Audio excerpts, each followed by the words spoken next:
여러분 안녕하세요. 찾아가는 새벽기도 시카고 예수사랑교회 조선영 목사입니다. 오늘도 변함없는 주님의 은혜와 평강이 저와 여러분의 삶의 종일 풍성하기를 기도합니다. 오늘 말씀은 에스겔서 22장 17절에서 20절까지 말씀입니다. 제가 읽어드리지요. 여호와의 말씀이 내게 임하여 이르시되 인자야 이스라엘 족속이 내게 찌꺼기가 되었나니 곧 풀무불 가운데 있는 노시나 주석이나 쇠나 나비며 은혜의 찌꺼기로다. 그러므로 주 여호와께서 이같이 말씀하셨느니라. 너희가 다 찌꺼기가 되었은즉 내가 너희를 예루살렘 가운데로 모으고 사람이 은이나 노시나 쇠나 나비나 주석이나 모아서 풀무불 속에 넣고 불을 불어 녹이는 것 같이 내가 노여움과 분으로 너희를 모아 거기에 두고 녹이리라. 아멘. 반도체를 제작하기 위해서 금으로 만든 금실이 필요한데 불순물이 들어가면 쉽게 끊어지기 때문에 순도 100%의 금실을 사용해야 한다고 합니다. 그런데 세상의 어떤 기술이나 힘도 순도 100%의 금실을 만들 수가 없어서 99.999%의 금실을 사용한다고 해요. 오늘 말씀에 하나님 앞에서 이스라엘 백성들의 죄가 마치 노시나 주석이나 쇠나 나비나 은의 찌꺼기 즉 불순물과 같다고 합니다. 언뜻 생각하기에는 불순물이 좀 섞여 있다 하더라도 은이 혹은 쇠나 나비의 정체성은 변하는 것 아니지 않는가 그렇게 생각될 수 있는데요. 그러나 불순물 즉 찌꺼기가 많은 은이나 쇠나 납은 본래 역할을 거의 할 수 없다고 합니다. 서기 1세기경에 로마와 켈트족이 전투를 벌였는데 엘바섬의 철을 장악해 포에니 전쟁에서 승리한 로마는 켈트족을 제압하기 위해서 지금의 영국을 공격했는데요. 켈트족은 당시에 철제 무기를 사용했습니다. 그런데 그들은 전쟁 중 이상한 행동을 했다고 해요. 전황이 불리해지지도 않았는데 일정한 시간마다 후퇴했다가 진격하기를 되풀이한 것입니다. 로마군은 나중에야 그 이유를 알게 되었는데 켈트족은 자신들이 사용하는 철검이 잘 휘어지기 때문에 곧게 펴기 위해 수시로 후퇴를 해야 했다는 거죠. 재련이 제대로 되지 않은 철기검은 오히려 청동검보다도 그 강도가 떨어졌다고 합니다. 그래서 로마의 병사들은 철기 무기를 사용하는데 그 장교들은 오히려 청동검을 휘둘렀다고 합니다.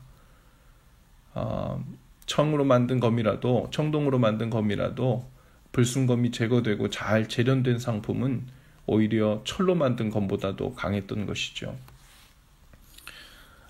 잡다한 불순물 그리고 원소들이 가득한 철을 재련할 때에는 두 가지가 중요하다고 해요.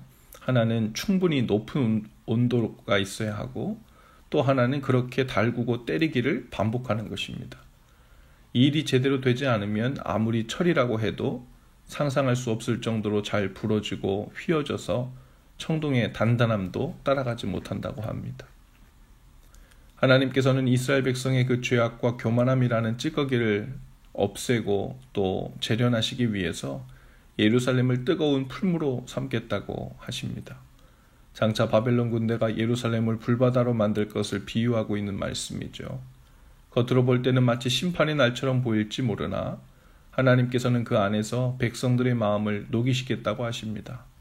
심판이 아니라 불순물을 없애는 정제 과정, 재련 과정으로 삼으실 것이라고 하시죠. 이러한 방법이 아니고서는 그 불순물과 찌꺼기를 스스로 제거할 가능성이 전혀 없기 때문입니다. 그래서 하나님께서는 이렇게 뜨거운 불을 보내시기도 하고 또 고난과 아픔이라는 뜨거운 인생 풀무 가운데로 우리를 들여보내시기도 하시지요. 오늘도 우리 삶에는 오랜 세월 제거되지 않고 있는 죄의 불순물들과 찌꺼기들이 있을 것입니다. 순도 100%의 죄 없는 삶을 사는 것은 불가능하다고 하여 순도 10%의 삶으로 살아도 괜찮은 것은 아니지요. 때로는 우상숭배와 교만함이 우리 삶의 대부분을 차지하고 하나님을 향한 믿음은 허울뿐인 무늬만 남은 경우도 있습니다. 하나님의 풀무는 뜨겁다고 아프지만 정제되고 재련될 수 있는 유일한 길입니다. 하나님께서는 이미 우리의 삶에도 다양한 상황과 사람들을 보내 우리의 마음을 녹이고 계실지 몰라요.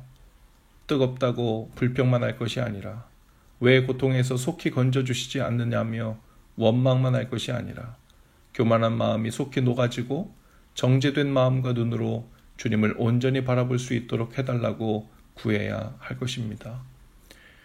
욥은 욥기 23장 10절에서 이렇게 고백합니다. 그가 나를 단련하신 후에는 내가 정금같이 나오리라. 오늘도 다양한 종류의 풀무불 가운데서 죄와 헛된 마음이라는 그 불순물이 다 태워지고 또 두들겨 주시는 은혜로 재련되어 하나님 보시기에 그리고 쓰시기에 단단해지시는 복된 날 되실 수 있기를 주님의 이름으로 축복합니다. 기도합시다. 주님, 오늘도 저희를 그냥 두지 않으시고 마음을 녹이고 죄에서 돌이키도록 하시기 위해 풀무불에 넣어주시니 감사합니다. 그 뜨거움이 고통으로만 끝나지 않게 하시고 주님을 향해 잘 정죄된 마음과 믿음이 되도록 우리를 돌이키게 하시고 눈을 열어 보게 하옵소서. 이때가 속히 지나가게 하시되 우리를 단련하신 후에 정금같이 나와 주님을 온전히 섬기게 하옵소서. 예수님 이름으로 기도합니다. 아멘. 여러분 오늘도 예수 사랑으로 화이팅입니다. 내일 아침에 다시 찾아뵙지요.